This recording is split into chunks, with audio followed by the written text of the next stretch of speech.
As I grasp the door handle, a swarm flesh it squelches, pulling me towards black stars. The handle was wrong.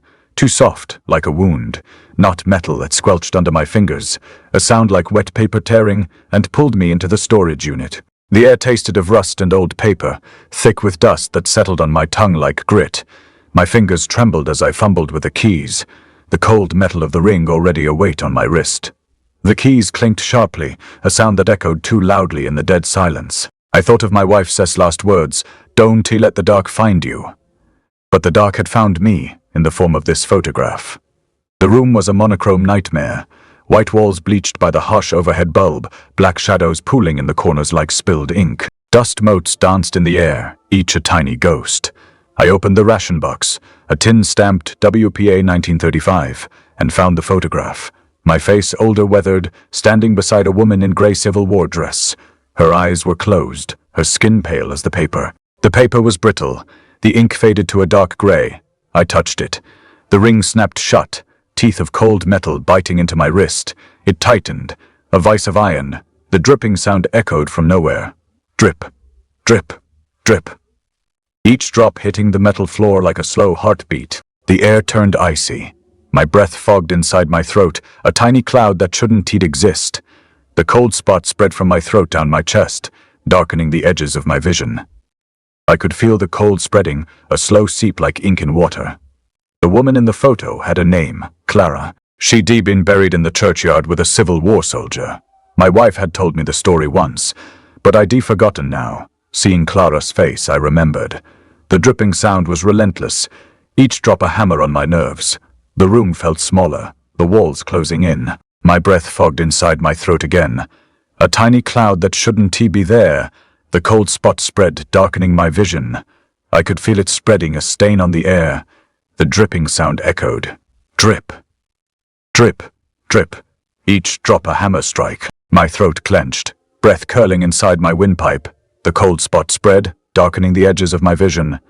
I could feel it, cold, dark, spreading like ink in water. The dripping sound was everywhere, a slow, wet rhythm in the silence. My breath fogged inside my throat as the cold spot spread. I traced the watermark with a fingertip, the paper brittle under my touch. It's a pattern, threads woven into a fabric that matches the cloth of my wife's dress, the one she wore when she died. The memory comes back like a slap, her body cold, the fabric soaked in rain, the scent of earth and something else, something metallic. I look up, and the calico cat is there, rubbing against my leg, its fur rippling like ink spilled on water.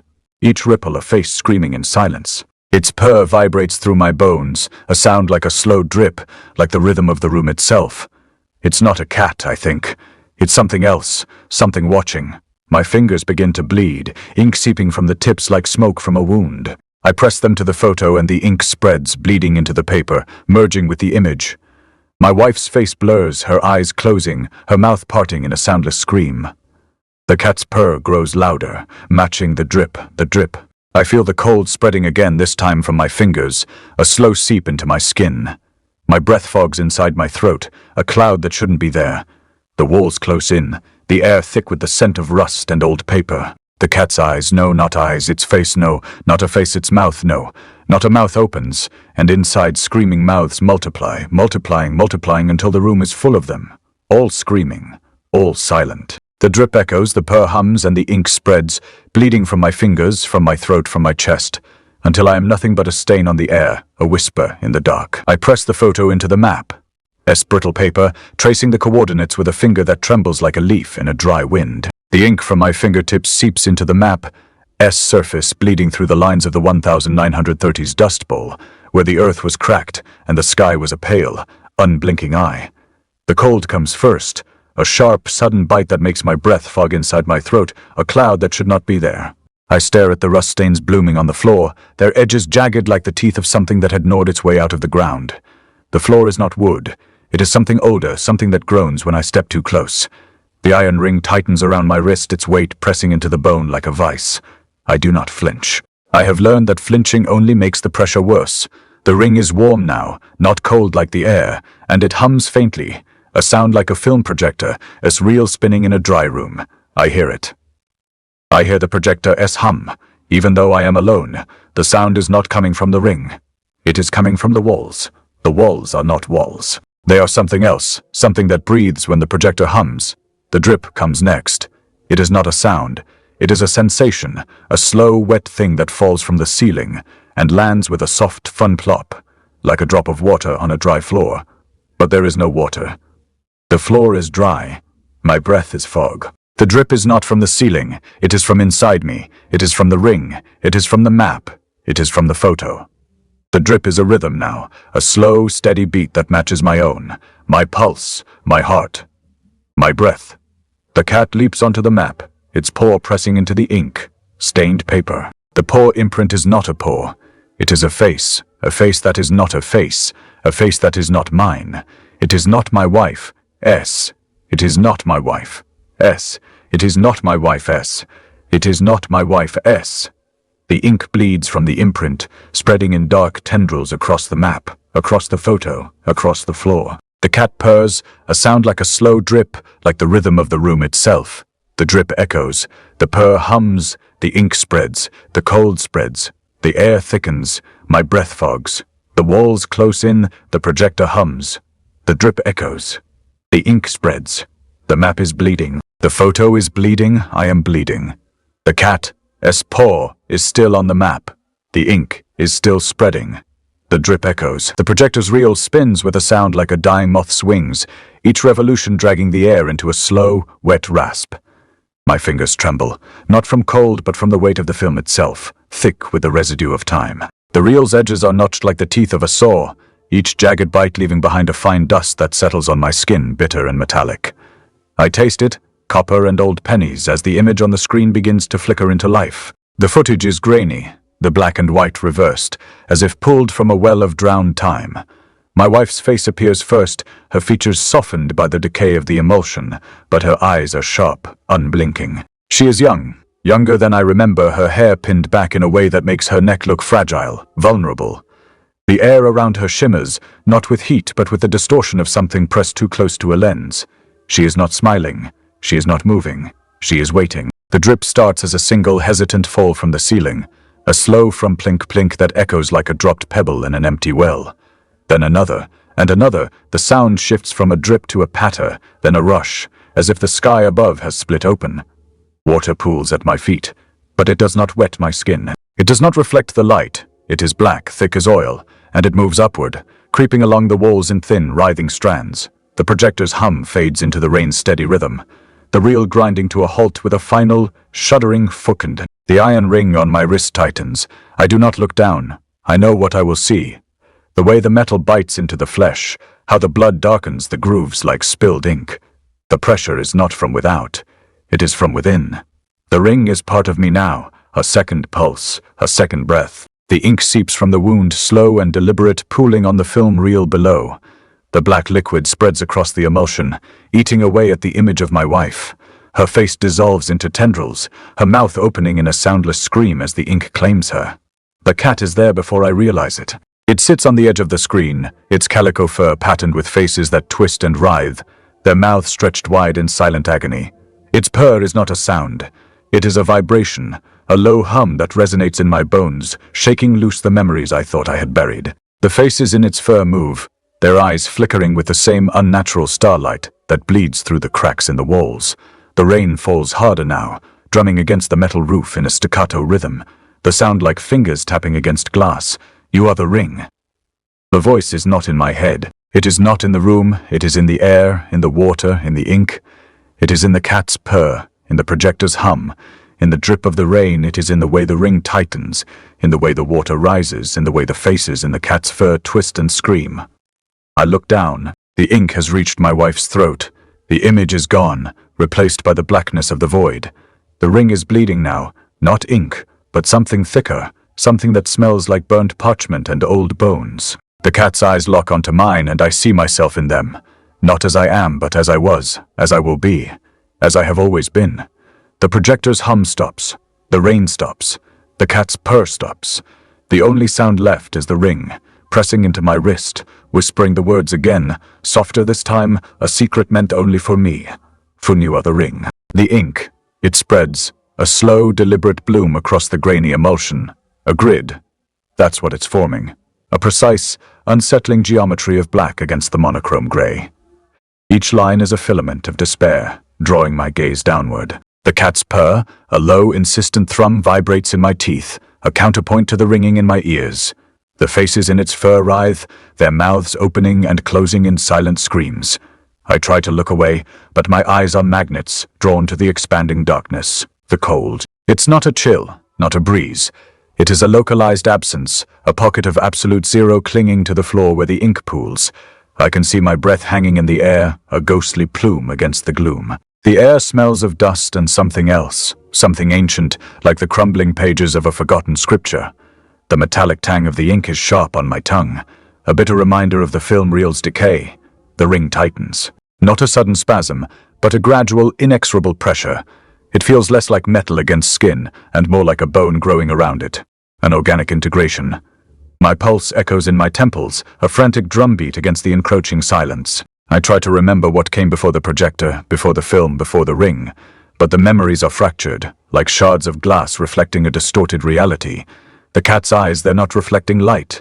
They're absorbing it, drawing it into a bottomless well of darkness. I see something in them, a recognition, a familiarity that chills me to the core. It is not my reflection. It is something older, something deeper, something that has been watching me for a long, long time. The purr intensifies, a physical force pushing against my chest, a subtle coercion. The grid expands. It reaches my foot. The floor beneath it isn't the concrete of the storage unit. It feels different. Looser, like packed earth, dry and brittle. The texture is unsettling beneath my worn leather soles, a sensation of crumbling underfoot. The purring becomes a drone, a hypnotic lullaby that threatens to unravel my thoughts. I fight against it, clinging to the image of my wife's face on the screen, even as the ink continues its relentless advance. A new smell. Beneath the dust and the ink, a faint, earthy odor rises. The smell of loam, of roots, of something that should not be contained within a concrete structure. The cold intensifies, a palpable weight pressing down on me, stealing the air from my lungs. My vision tunnels, the edges of my perception fading into a monochrome gray. The grid now covers my ankle, the black lines cool and slick against my skin. The purring is a wave now, washing over me, blurring the lines between reality and hallucination. The faces in the cat's fur are no longer silent. I hear them. A chorus of whispers, too faint to decipher, yet undeniably present. The ring presses harder, a vice clamping down on my wrist. I try to lift my foot to break the contact with the grid, but it's as if it's become part of the floor itself. The world tilts. The projector, the screen, the cat, everything shifts, becoming unstable, unreal. The grid spreads further, now encompassing my lower leg. It feels less like ink and more like a viscous substance, a clinging, suffocating embrace. The metallic taste in my mouth intensifies, a coppery burn that coats my tongue. The grid is up to my knee. It's not just a pattern now. It's a pull, a subtle, insistent force drawing my foot downward. I can feel it in my bones, in the marrow of my leg, a deep, primal tug. The purring vibrates within my skull, a relentless pressure that threatens to shatter my sanity. The faces in the cat's fur coalesce, forming a single, monstrous visage, a distorted parody of my own. My foot is sinking, not dramatically, not violently, but slowly, inexorably. The grid seems to flow around my leg, engulfing it in a black, viscous embrace. The air grows heavy, thick with the smell of damp earth, and something ancient, something unsettlingly familiar. The ring constricts, a final, agonizing squeeze. The grid reaches my hip. The floor succeed, my foot into the darkness. The grid is up to my hip. I force my eyes open, my vision tunneling further. The edges of the world collapsing into a monochrome abyss. The cat's purr is a wave now, washing over me, blurring the lines between reality and hallucination. I see my wife's face on the screen, but it flickers, warped by the ink that spreads like a slow, deliberate bloom across the grainy emulsion. The faces in the cat's fur are no longer silent. I hear them, a chorus of whispers, too faint to decipher yet undeniably present. The purring becomes a drone, a hypnotic lullaby that threatens to unravel my thoughts. The air smells of dust and something else, something ancient, like the crumbling pages of a forgotten scripture. The metallic tang of the ink is sharp on my tongue, a bitter reminder of the film reel's decay. I try to remember what came before the projector, before the film, before the ring, but the memories are fractured, like shards of glass reflecting a distorted reality. The cat's eyes absorbing light, drawing it into a bottomless well of darkness. I see something in them, a recognition, a familiarity that chills me to the core. The grid expands, reaching my hip. It feels less like ink and more like a viscous substance, a clinging, suffocating embrace. The cold intensifies, a palpable weight pressing down on me, stealing the air from my lungs. My vision tunnels, the edges of my perception fading into a monochrome gray. The ring tightens, a vice clamping down on my wrist. I fight against it, clinging to the image of my wife's face on the screen, even as the ink continues its relentless advance. The world tilts. The projector, the screen, the cat, everything shifts, becoming unstable, unreal. The grid spreads further, now encompassing my lower leg. It feels like the floor beneath it isn't the concrete of the storage unit. It feels different, looser, like packed earth, dry and brittle. The texture is unsettling beneath my worn leather soles, a sensation of crumbling underfoot. The purring intensifies, a physical force pushing against my chest, a subtle coercion, a new smell. Beneath the dust and the ink, a faint earthy odor rises, the smell of loam, of roots, of something that should not be contained within a concrete structure. The cold intensifies, a palpable weight pressing down on me, stealing the air from my lungs. My vision tunnels, the edges of my perception fading into a monochrome gray. The grid now covers my ankle, the black lines cool and slick against my skin. The purring is a wave now, washing over me, blurring the lines between reality and hallucination. The faces in the cat's fur are no longer silent.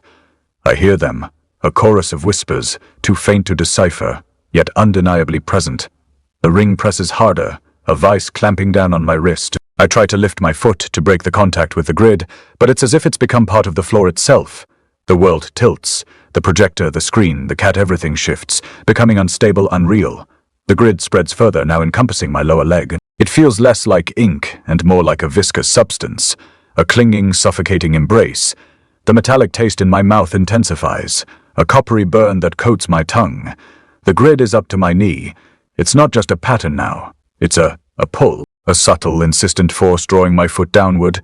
I can feel it in my bones, in the marrow of my leg, a deep, primal tug.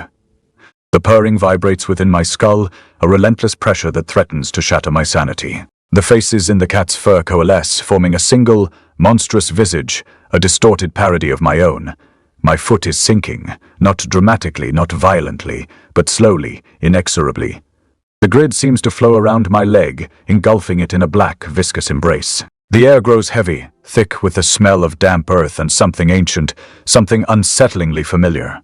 The ring constricts a final, agonizing squeeze. The grid reaches my hip. The floor sucks my foot into the darkness. The photograph burns in my hands, frayed edges like scorched parchment, the ink bleeding across my fingertips in slow, deliberate rivulets. The woman's face in the sepia-toned image stares back at me. But it's not her. It's Swendmai. My own eyes, hollow and sunken, my jaw slack, my lips parted in a silent scream. The collarbone juts unnaturally sharp, a fractured line beneath the skin, and the dress and furry dress. Her dress contwins like a second skin, soaked in something dark. The date stamped in the corner, *1892*. My breath fogs the air, a ghostly exhalation, though the cold spot isn't mine. It's carved into the concrete itself, spelling out in jagged frozen letters, M. Hall. My name, her name, the same name. The cat's purr has stopped. The storage unit hums with the absence of it, a silence so thick it presses against my eardrums like wax. Then, a crack, not from the photograph, from the concrete. A fine fissure spiderwebs across the floor, black veins spreading outward like ink in water. The cat's tail twitches, a slow, deliberate motion, and I realize with a jolt that it's not a tail anymore. It's a Safihandam pale, elongated, fingers splayed with too many joints, each one tipped with claws that scrape against the concrete like chalk on a blackboard.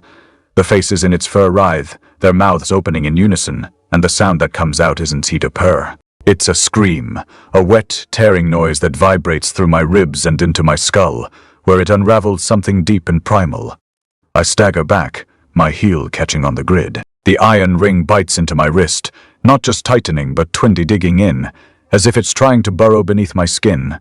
The cold spot spreads like a stain, the letters dissolving into a single, pulsing symbol, a circle with 3 prongs, like a crude star. My shadow stretches across the wall, but it's not mine. It's cipher-severed. The woman from the photograph, her arms outstretched, her fingers elongating into the same clawed digits as the cat. cat's tail. The faces in the fur melt into her shadow, their mouths moving in silent synchronization, whispering words I can hear but feel in the marrow of my bones. The photograph trembles. The ink seeps from the edges, pooling at my feet in a slow, viscous river. The concrete beneath it splits, not cleanly, but in jagged tears as if something is pushing up from below. The cat, no, she, lifts her head, her ears flattening against her skull. The starlight outside the storage unit flares, not with brightness, but with a sickly pulsating glow, like a wound left too long in the sun. The air smells of rust and wet parchment, the same scent that clings to the photograph. The blood river at my feet ripples. The cat's tail, her hand dips into it, fingers splaying wide, and when she pulls them back, they glisten with something dark and thick. She brings them to her mouth, not to lick, but to foot press, the pads of her fingers smearing the substance across her lips. The faces in her fur scream in unison, their mouths opening wider, until the sound isn't just in my head. It's siffy in the air, a physical force that shakes the storage unit, rattles the projector behind me. The ring cuts deeper. My wrist throbs, the iron warm now, almost tearful. The cat's tail, her hand, extends toward me, fingers curling into a beckoning gesture. The blood river parts like water, and beneath it, something moves. Not shadows, not faces, something with no eyes, no mouth, just a mass of shifting darkness that pulses like a heartbeat. The cat's tail pause. At the blood river, the grid. It wasn't a barrier, not anymore. It was a threshold. The iron ring bit, a familiar pressure against my wrist, but now it felt different. Not tightening, but shifting, sifting, as if the metal itself was rearranging, becoming something else entirely. The projector hums a constant droning reassurance sound warped, stretching the sound into a guttural groan that resonated deep within my bones. Then, a lurch, not physical but temporal. A sickening twist in the gut, like swallowing a handful of sand. The storage unit solidified around me, but it wasn't twin this. Storage unit. The dust motes hung differently in the light, thicker, heavier. The smell of rust and wet parchment intensified, clinging to the back of my throat like a shroud. The photograph, still clutched in my hand, felt colder, the ink bleeding across my skin, leaving a faint, greasy residue. I was standing on the grid again. The cat, a kaleidoscope of screaming faces, was smaller, younger, its calico fur a vibrant, unsettling contrast against the concrete. It wasn't staring at me, but through me, its eyes too large, too knowing, reflecting a scene I hadn't witnessed yet. A scene I was about to be soaked into. The date stamped on the photograph shifted, the numerals blurring into a new configuration. Asterisk 1892, asterisk became asterisk 1932 asterisk. The air crackled with a static charge, raising the hairs on my arms. The concrete beneath my feet felt softer, yielding slightly under my weight. The letters M.M. Hall were clearer now, carved deeper, as if someone had painstakingly etched them into the very bedrock. I saw myself, a woman dressed in the same dress, the same dark stains blooming across the fabric. I felt her hands, slender and pale, reach for a ledger, the pages brittle and yellowed with age. The scent of lavender and decay filled the air, a memory not mine but somehow integrated. The weight of the ledger in my hands, the scratch of the pen across the paper, the dull ache in my back from hours spent hunched over the desk. The projector hum intensified, a mechanical heartbeat driving the illusion forward. The cat padded closer, its movements fluid and silent, its eyes fixed on my face. I felt a compulsion, a pull, to reach out, to touch it, to 4D become. Yet the faces in its fur twisted, their mouths opening in a silent pleading chorus. My reflection in the ledger's glass surface was in mine. It was Swardy her sui. The woman in the photograph. The woman in the dress. The woman who wrote in the ledger. Her hand moved, mimicking my own, tracing the letters of my name, the dripping. It started subtly, a faint plink echoing in the cavernous space. Then another, and another, until it formed a relentless rhythm. Plink, plink, plink. Plink, a counterpoint to the projector. S-drone. The sound resonated within the concrete, amplifying the sense of oppressive enclosure. The woman, me, looked up from the ledger. Her eyes, hollow and haunted, met my own. A flicker of recognition, a spark of terror passed between us. She opened her mouth to speak, but no sound emerged. Only the dripping flink-plink. Plink, plink. The cat rubbed against my leg, a rasping caress that sent a jolt of cold through my veins. Its purr began, a low, resonant vibration that resonated not in the air, but directly within my skull. It wasn't comforting. It was invasive cold. A drug seeping into my thoughts, blurring the edges of reality. The woman in the ledger closed the book, the sound like a death knell. The projector hum reached a fever pitch, threatening to shatter the silence. The dripping accelerated. A frantic cascade that echoed the pounding of my heart. I felt a pressure in my ears, a sense of being pulled, stretched, distorted. The woman in the ledger raised her hand, beckoning me forward. The cat's purr vibrated against my ear, a soothing, insidious whisper. Flink, plink, plink, plink. The ceiling was no longer ceiling. It was sky, not the brittle, dust, laced sky of the storage unit. No, this was vast and unbroken, a bruise of indigo bleeding into the edges of my vision. The stars were too bright, too close, pressing down like the weight of a forgotten memory. I exhaled, and my breath curled into the air, not as mist, but as smoke, thick and greasy, tangling in the starlight. The photograph in my hand fluttered, the edges singed as if caught in a draft that didn't exist. Asterisk 1932 asterisk had been right. The date was wrong. The Fiera was wrong. The air smelled of wet ash and something older, something that had no name. The iron ring on my wrist moved T. Not tightened, not loosened. It split. The metal groaned, a sound like a rusted hinge being forced open, and then it was two jagged halves, biting deeper, tearing through skin and tendon with a wet, tearing sound. My fingers twitched, but the pain was distant, muffled, as if my body had become a stranger. Blood welled in the wound, thick and dark, pooling in the crease of my palm. It didn't drip. It spilled fur, a slow, relentless river, splattering the concrete beneath me in a pattern that mirrored the screaming faces in the cat's fur, the cat. It was larger now. Its body stretched too long, its calico pattern bleeding into something worse. Its fur was no longer just faces, but fetentity reaching from the void, clawing at the edges of its form. It padded closer, its paws leaving no prints, only a faint oily sheen where they touched the ground. The purring started low, a vibration that hummed in my bones, but it wasn't coming from its throat. It was coming from Twendimai, from the wound. The blood pulsed in time with it, a slow, rhythmic throb that matched the projector's hum, now a distorted, wheezing breath. The cat's head tilted, its eyes too large, too knowing, fixed on the gash in my wrist. It licked its lips, and the sound was like wet parchment being torn, the scent of copper flooding my nose. Rain began to fall, not from the sky above, from the ceiling. From the fun storage unit's ceiling, which was now the sky. But the rain was wrong. It wasn't water. It was oil, thick and viscous, dripping in slow, deliberate plinks that echoed like gunshots in the dry room. The first drops hit the blood on the floor, and where they landed, the liquid blackened, hissing like fat in a pan. The smell of burning filled the air, acrid and choking. The cat's purr intensified, vibrating through the blood, through my veins, through the hollow of my skull. It wasn't a sound. It was a food drug, a slow unraveling of my mind, each note a needle pricking at the edges of my sanity. The faces in its fur writhed, their mouths opening and closing in silent screams. I wanted to look away. I wanted to food-on. But the ring held me, the pain holding me, the cat's gaze holding me, the rain holding me.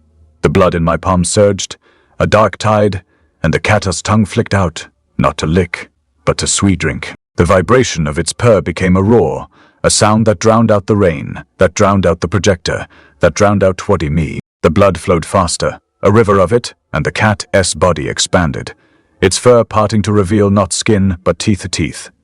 Rows of them, grinding together, a metallic rasp that cut through the air. The last thing I saw was my reflection in the oil rain, a woman with my eyes, her mouth open in a silent scream, her hands reaching for something just out of reach. The purr vibrated through the blood river. The cat's leap was silent, a shadow dissolving into the blood river. My wrist gaped, the iron ring's jagged halves still embedded, but the blood had become a river thick, black as ink, flowing over the concrete where the oil rain hissed and blackened. The cat landed with no sound, its calico fur now a shifting map of screaming faces, their mouths open in silent screams. Its purr started low, a vibration in my chest, then rose like smoke curling from a dying ember. smoking. Not sound, but the feeling of it. A hot, greasy weight pressing against my ribs. The dripping oil rain from the ceiling, flink, plink, plink, plinky, suddenly matched the purr. The drip was the heartbeat. The cat's throat pulsed with it, its fur trembling as the purr climbed, a metallic rasp beneath the rain's hiss. Ssh, purr, drip, purr, drip. The sound wasn't separate. It was the same thing, the blood river and the oil rain and the cat's breath all bleeding into one rhythm. My own breath hitched, copper taste flooding my mouth. The blood, the oil, the cat's hunger. The purr intensified, no longer a sound but a fight drug, seeping into the wound, into the split ring, into the hollows of my bones. The screaming faces in the cat's fur arrived, their eyes locking onto mine. Compliance. That's what the agenda was. Not to kill, to hold. To keep me here, breathing the smoke, drowning in the rhythm. The rain dripped faster, each drop a hammer blow to the purr, the heartbeat. The heartbeat, the footy only thing left. The projector's hum, the only anchor to time, wheezed, a strained, dying buzz. Then it faltered, the rhythm of the drip, the purr twins load. The purr became the drip became the hum. The hum stopped. The air went dry, cold, like the breath of a corpse. The oil rain stopped dripping. The cat's purr vanished. The silence was a physical thing, a cold hand closing over my throat. I saw nothing but the black river, the screaming faces, and the oil rain reflecting my own face. Eyes wide, mouth open in a scream the purr had stolen. The projector's hum was gone. Only the silence and the blood river, and the cat, still standing on my wrist, its tongue flicking out, not to lick, but to taste the silence.